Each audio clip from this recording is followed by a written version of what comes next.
जय हिंद साथियों, मेरा नाम सैयद आशिक अली। आज हमारे साथ जुड़ रहे हैं अखिल भारतीय मजदूर सेना संघ के प्रदेश महासचिव मुकेश शर्मा जी। आइए मुकेश शर्मा जी से जानते हैं उनके राजनीतिक करियर के बारे में। मुकेश शर्मा जी, आप राजनीति में कैसे आए? जी सर, ये है कि पीछे अपना आधा मुझे खुदा हुआ पड़ा था जब मुझे वो परेशानी हुई और दिक्कतों का सामना देखना पड़ा, इसलिए कि उज्जैन से लेकर 7 परिवार मर चुके थे दुर्घटनाओं में, चामुंडा माता से लेकर आगे रोड तक। जिसके बाद शिवराज सुरल नरेंद्र है करोड़ों के यहाँ पर नेता के लोग खा गए, सुनने वाला कोई नहीं था। तो अखिल भारतीय किसान मजदूर सेना के राष्ट्रीय अध्यक्ष हमारे गुरु जी भोलेनाथ जी तूफान, जो कि उनका हेड ऑफिस है दिल्ली जमुना पार्क है, और उनसे भी गुरुदेव की समस्या बताई। जब उन्होंने फोन को बोला कि मैं अगले महीने उज्जैन आ रहा हूँ, तो हम सब ने मीटिंग कर करीब 200-500 लोगों ने मीटिंग करी और उसके बाद हमने जवाब दिया कि धरना आंदोलन होगा। अब आंदोलन होता है तो आंदोलन ऐसा किया गया कि हमने प्रेस कॉन्फ्रेंस दी, हमें उस छापा नहीं किया क्योंकि वो नेता दबाव में आ गए थे। हमारे बाहुबली नेता लोग हैं उज्जैन के, वर्तमान बीजेपी सरकार में। जी हाँ, बीजेपी हो कांग्रेस कोई भी नेता होते हैं, ये सब छोटे भैया नेता है, नेता नहीं सब बिजनेस मैन है। क्या है इनका उद्देश्य? ये केवल बिजनेस करना। राष्ट्रीय महासचिव में आपने एक किसान महासंगठन में लेकर आपने कौन कौन से अच्छे कार्य और जनता की सेवा की? जी तो मेरी भाग्य है, नसीब है जो मुझे ऐसा मौका मिला महाकाल नगरी में, कि स्वयं शंभू की नगरी है। और ऐसा है कि जब गरीबों से अत्याचार होगा, जब तक मैं सदा वो नेता बन के खड़ा हूँ या एक आम नागरिक बन के खड़ा हूँ। यहाँ पर इतने हजार परिवार सड़कों पर पड़े रहते थे, जो कि ना सड़कों पर मकान है न झोपड़पट्टी है। तो हमने मुद्दा उठाया, और उस समय शिवराज सिंह चौहान मुख्यमंत्री जी थे और प्रदेश अध्यक्ष श्री हमारे बीच में भी नंद कुमार चौहान जी खंडवा सांसद, बहुत बढ़िया लोग अधिकारी थे वो और बहुत अच्छे नेता थे वो, गरीबों को सुनते थे। उन्होंने हमें खंड उसका नाम क्या, ये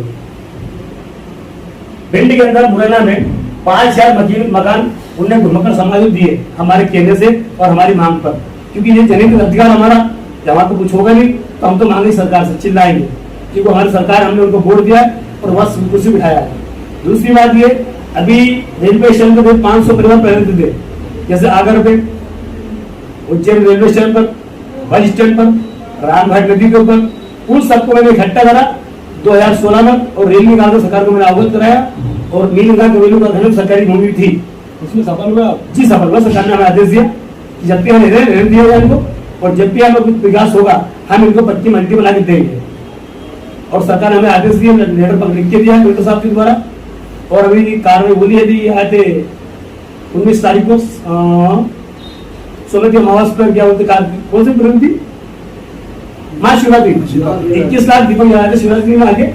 उस समय में समाचार न्यूज दी थी कि वहां पर एक मल्टी प्लान बनाया जाएगा और वहां के जो गरीब रहते हैं हम उनको मल्टी बना के देंगे। पूरा शहर, पूरा मध्य प्रदेश, पूरा भारत चलता है, योजनाएं बहुत सारी मिलती नहीं कार्रवाई पे सब। ये कुछ लोगों की वजह से पूरा समाज बदनाम होता है, कई और बनाया जाता है निशाना, किसी और को निशाना बनाया जाता है, ऐसा क्यों होता है हमेशा? ये इसलिए आता है जिस समाज के अंदर अपन जहाँ दुष्कर्म हुआ है या कुछ अपराध हुआ है, वो समाज की गलतियां हैं, न कि पूरे देश की और प्रशासन की। क्योंकि हम जो ऑटो चला रहे हैं या हमको कार्य करते हैं, उसमें जो हमारे बीच में लोग घुसते हैं गंदे संते, ये देखना, उनके ऊपर अंकुश लगाना, ये अपना कर्तव्य होता है, न कि प्रशासन का।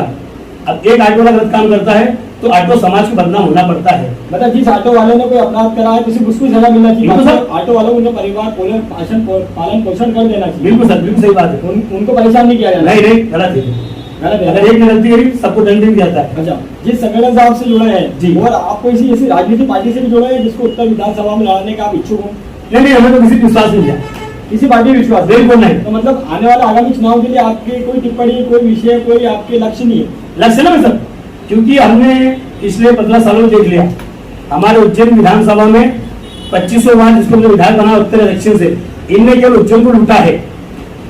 गरीबों की मजदूरी किसी ने कोई बात नहीं, विधानसभा में ना ही लोकसभा में, ना नगर पालिका निगम में, ना जिला पंचायत में। हमारा तो काम है लड़ना, जहाँ प्रशासन गलत काम करता है, सरकार काम गलत करती है, वहां हम लड़ेंगे और हमारा जनहित अधिकार है।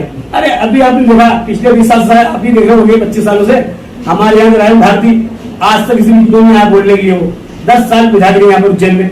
फिर हमारे अपने पाराचंद जी उत्तर से 4-5 विधायक, उन्हें आज किसी की बात नहीं करी, ना वो मिलती किसी से।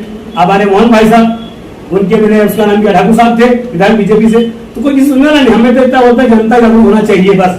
ये लोग बोलते हैं, मंत्री विधायक लोग बोलते हैं कि अगर हमारे तक कोई सूचना आती है तो हम उस चीज का निराकरण करते हैं, तो हमारे तक कोई सूचना पहुंचाता ही नहीं, हमारे तक आती ही नहीं, तो हम कैसे निराकरण करें किसी चीज फिर जो ऐसा कहता है, जो ये बात कहता है विधायक सांसद महापौर जी, तो उनके मालूम नहीं है कि पढ़े लिखे कम अंदाज से रोज तो खबरें पेपर में छपती है, मीडिया में आती, और आजकल इंटरनेट मोबाइल में आपकी मोबाइल नंबर मिल रही है, तो हर चीज को मिल रही है। मतलब इसका सीधा असर मतलब देखा जाए तो आप सरकार में चुनौती दे रहे हैं कि हम आपके विरुद्ध चुनाव लड़ेंगे और जीत के बताएंगे। जी हाँ सर, बिल्कुल।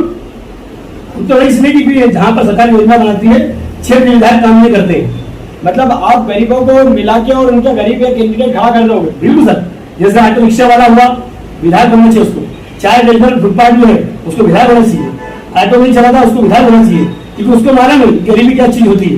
ये एससी बैठे हुए बिजनेसमैन, बड़े बड़े प्रॉपर्टी वाले, ये विधायक बनाई जाएगी, पेट्रोल इनकी होगी, बसें भी इनकी चलेगी, वो गरीब हमेशा गरीब रहेगा। गरीब है, सोशल करे ना, जो बड़ा सोशल मीडिया। अगर आप 500,000 रोज कमाएंगे, घर में हम 3 सदस्य, 2 बेटे पिताजी, अगर 500 तीनों कमा के लाएंगे, तो हम श्री शिवराज सिंह चौहान का अन्य सरकार आने वाले का गरीब रेहड़ राशन कार्ड का जो अनाज मिलता है लाल वाला, जिसको जानवर भी खाते हैं, उसको गरीब खाता है। तो अगर वो उतने पैसे कमाएगा घर में 1500 का रोज, यानी कि 45,000 महीना, तो सरबती कौन नहीं खाएगा वो? ये शिवराज सिंह चौहान बोलते हैं कि हमने इतने लोगों को रोजगार दे दिया है। नरोत्तम मिश्रा जी कानून मंत्री बोलते हैं कि हमारी प्रशासन व्यवस्था इतनी टाइट है। मैं ये कह रहा हूँ श्रीमान जी, अभी सबसे मुझे यही लगा हुआ कि सरकार के आदेश होते हैं, लेकिन नीचे के लोग पालन नहीं करते हैं, गरीबों को सुनते नहीं है। आप प्रधानमंत्री का कहते हैं तो उच्च संसद सुनने आते क्या मतलब बातों में?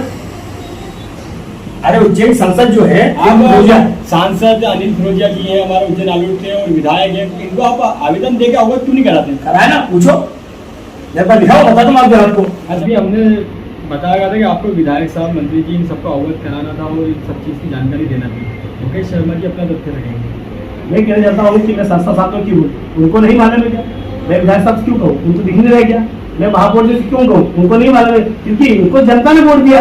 ये तो 3 साल 5 साल किए हैं, कभी बाहर जीत हो जाती है इसमें तो। लेकिन जो हमारे जिले के मालिक है, श्रीमान कलेक्टर साहब, आयुक्त महोदय जी, कमिश्नर साहब, हम लोग सबको ज्ञापन दिया और माननीय रेल मंत्री, प्रधानमंत्री जी को दिया भारत सरकार, और राष्ट्रपति जी को दिया, मुर्मू जी को, और कलेक्टर साहब, कमिश्नर को दिया हमने, और महापौर सबको दिया है। आप ये आवेदन कैमरे के सामने करिए हमारे जी, देखिए ना, तो मैं घर ही है। अच्छा, आप अवगत करा चुके हैं? जी हाँ। अच्छा, मेरा आपसे एक सवाल होता है कि सीएनजी गैस मामले में आप क्या कहना चाहते हैं? सर, मैं कहता हूँ कि भारत की राजधानी नई दिल्ली, भारत की राजधानी नई दिल्ली के अंदर आज 80 रुपए किलो सीएनजी गैस है।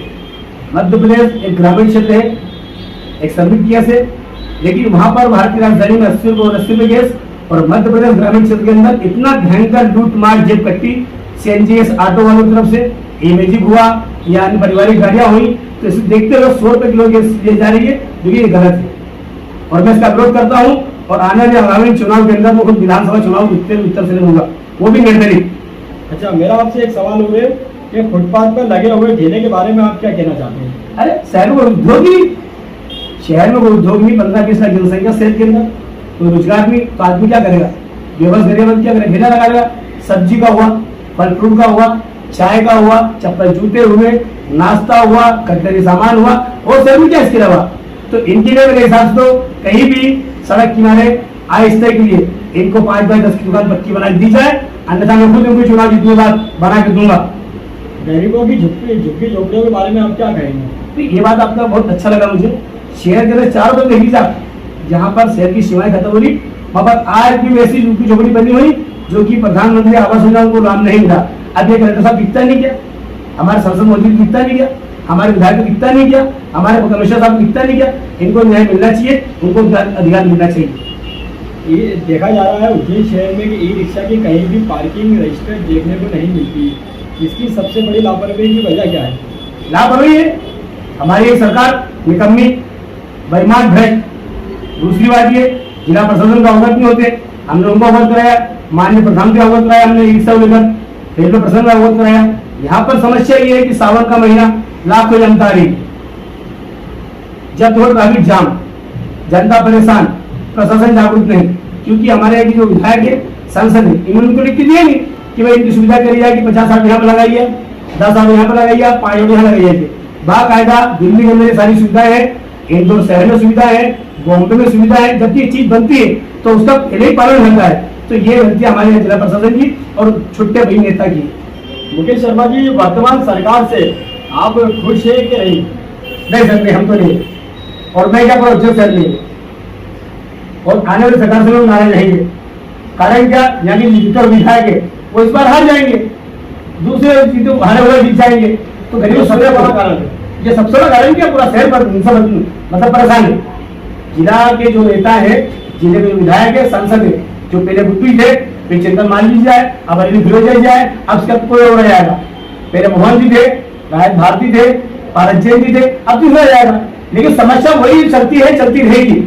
जब तक कोई गरीब आदमी, मजदूर आदमी जीतकर विधानसभा नहीं पहुंचेगा तो उज्जैन शहर की मजदूरों की, गरीबों की बात विधानसभा पर नहीं पहुंचेगी। गरीब की है, इनकी बात गरीब ही करेगा। बिल्कुल सर, जिसने खाना नहीं खाया उसको मालूम रोटी की कीमत क्या होती है। अभी आपने थोड़ी देर पहले बताया था कि आप चुनाव में निर्दलीय खड़े होंगे। मैं क्या यार, मैं उज्जैन से हूँ, उत्तर से निर्दलीय विधानसभा, और उस सरकार सपोर्ट करूंगा जो हमारे उज्जैन के गरीबों और मजदूरों की बात करेगा। मतलब आप आज जीत के अगर उसी सरकार को, उसी पार्टी को सहयोग देंगे जो गरीबों के हित की बात करता है। बिल्कुल सर, ये नहीं क्या मेरे देश की इतने लीडर है, बड़े बड़े सर्विस है, वो यही सपोर्ट कर रहे हैं, यही बात कर रहे हैं।